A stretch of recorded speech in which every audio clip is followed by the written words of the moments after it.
hacer un paréntesis para aclarar un par de ideas nada más de lo que está sucediendo en estos días. San Andrés, a propósito, es el patrón de la sede de Constantinopla, es decir, del Patriarcado Ecuménico de Constantinopla.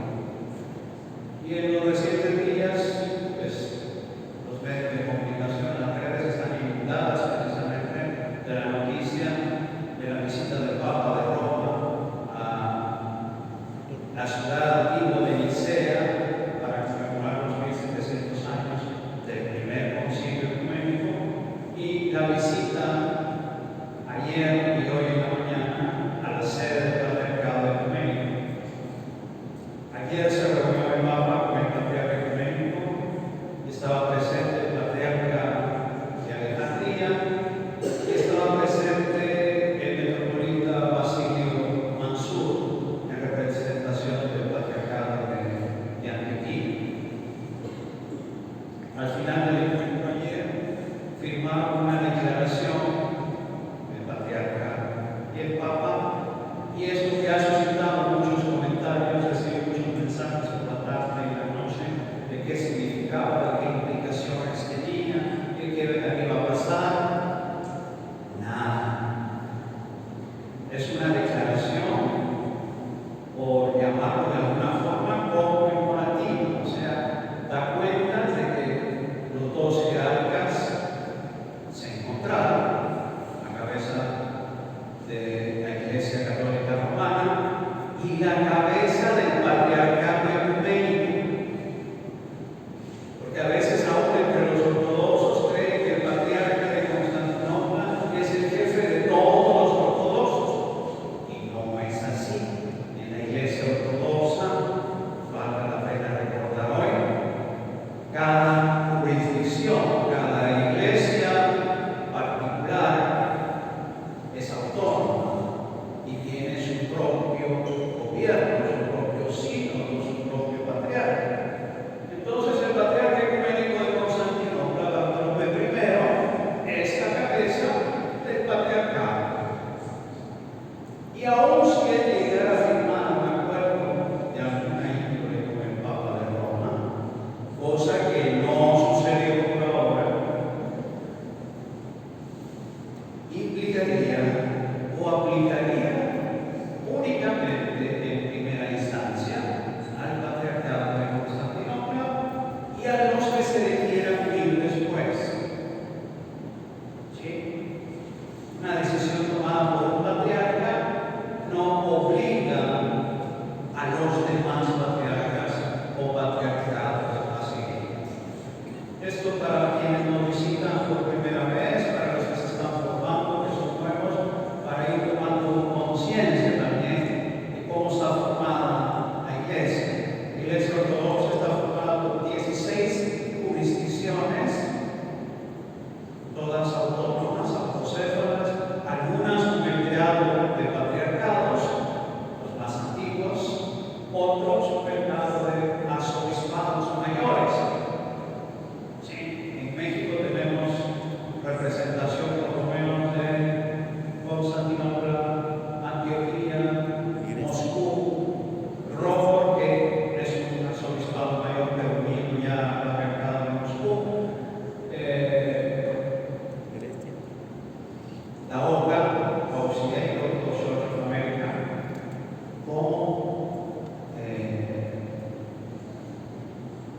como iglesias establecidas, pero obviamente atendemos, solo en esta iglesia atendemos búlgaros, serbios, rumanos, griegos y a todos los que vengan, gracias a Dios. 16 jurisdicciones, todas autónomas, no ha cambiado nada, el Papa y el Patriarca no firmaron nada, no hay unión de nada. Fue una visita conmemorativa por los 1700 años del primer concilio ecuménico, y hace unas 2 o 3 horas continúa el viaje del Papa llegando a Líbano. ¿Sí? De nuevo, es una visita oficial del jefe de Estado del Vaticano y visita de la cabeza de la Iglesia Católica Romana a los fieles que están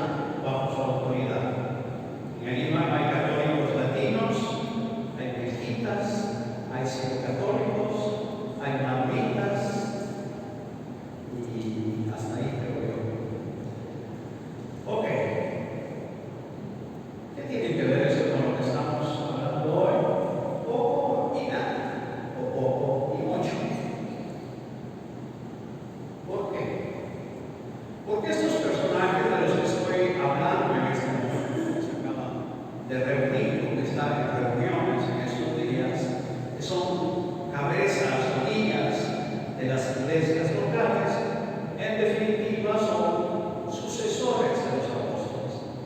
Y lo que estamos celebrando hoy precisamente es la fiesta del que la tradición llama el primer llamado, el primero que decidió seguir a Jesús tras oír la invitación del Juan el Bautista, San Andrés.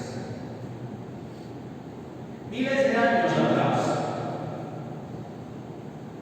vamos a volver en la historia, retrocedemos nuestro cassette de estudios bíblicos, miles de años atrás, nuestro padre en la fe. ¿Quién es nuestro padre en la fe? No. Abraham. Nuestro padre en la fe fue llamado. Se le prometió un hijo. Le tocó esperar. Y cuando finalmente le había sido dado ese hijo, como una prueba de su fe y de su disponibilidad de seguir, de servir y de obedecer al Señor, el Señor le dice que ofrezca a su hijo en sacrificio. Conocemos la historia más o menos. Se va Abraham con Isaac, llevan fuego, llevan leña, llevan los criados, que llegan hasta cierto momento del camino y después sigue solo el viejito Abraham con su hijito Isaac. ¿A qué van? Según Isaac, a ofrecer un sacrificio al Señor. Llegados a cierto punto, le dice Isaac a su papá, preocupado tal vez porque tal vez al viejito ya se le olvidaban las cosas, le dice: Padre, tenemos la leña, tenemos el fuego, tenemos las cuerdas, está el cuchillo. ¿Dónde está el cordero? ¿Dónde está la presa para el sacrificio? Y Abraham, profetizando, le dice: el Señor proveerá el cordero.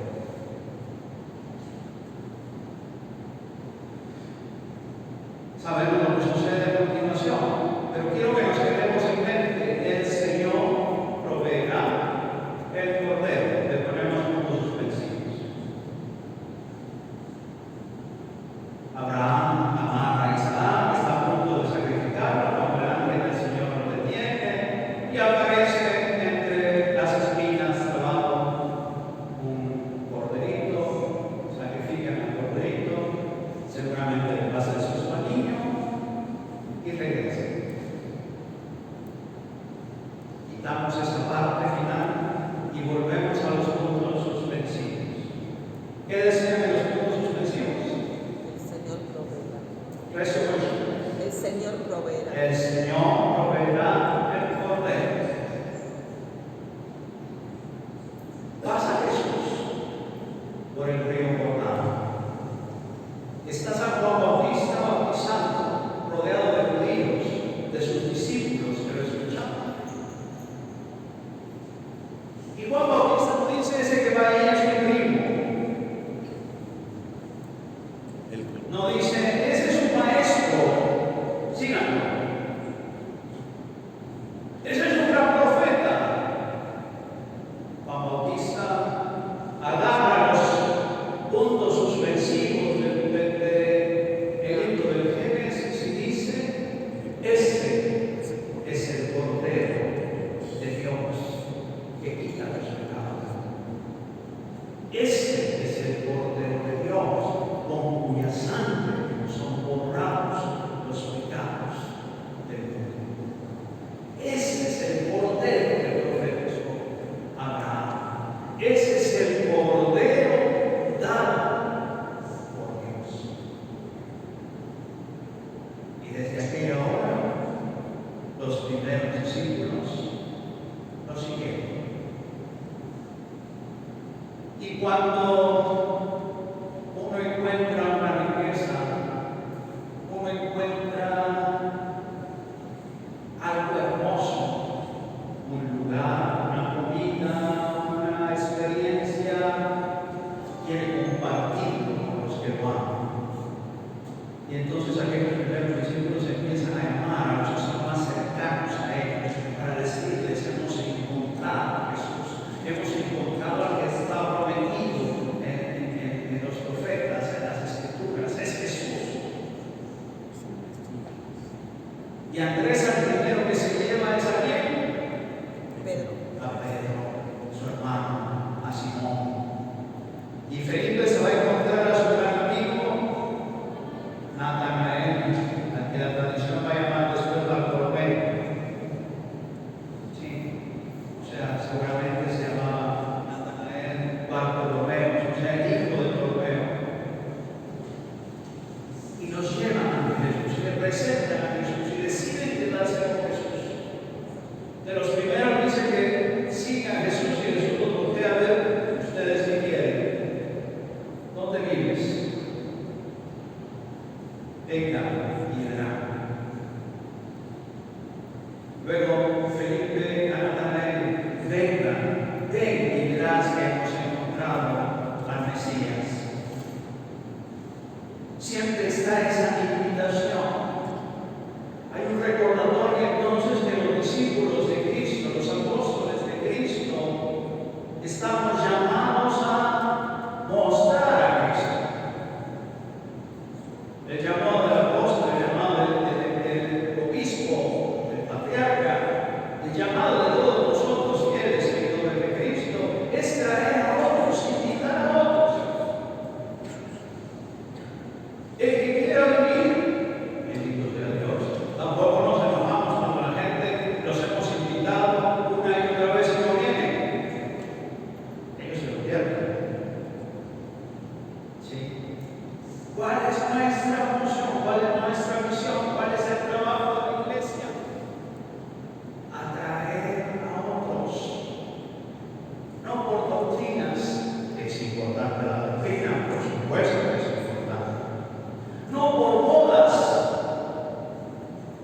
Hace unos años había un boom de muchachitos que venían todos en la iglesia católica misa tridentina y sabían de qué se trataba. Les duró un poquito y entonces quisieron ser todos ortodoxos. Y de repente se aburrieron de ser ortodoxos y volvieron a la iglesia católica y se hicieron católicos bizantinos. Van a las modas. No han encontrado todavía el sentido de venir, de ver, de escuchar y de quedarse para ser discípulos, apóstoles de Jesús. Todos quieren ser apóstoles. Apóstol significa enviado. Pero antes necesitamos ser discípulos. Antes necesitamos ser enseñados por el Señor.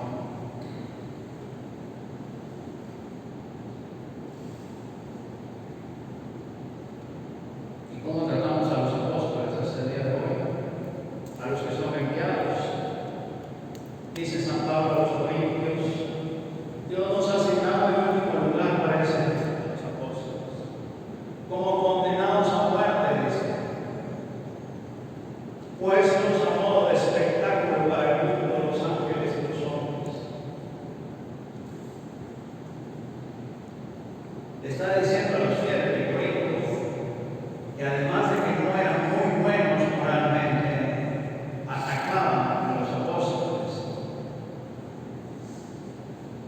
Nosotros necios por amor a Cristo, vosotros sabios en Cristo. Débiles nosotros, a vosotros fuertes. Pero si nos persiguen, los soportamos. Si nos difaman, rogamos. Hemos venido a ser hasta ahora como la escoria del mundo y el desecho de todos. Sabemos que salvo San Juan Evangelista, todos los discípulos, todos los apóstoles del Señor entregaron su vida por el martirio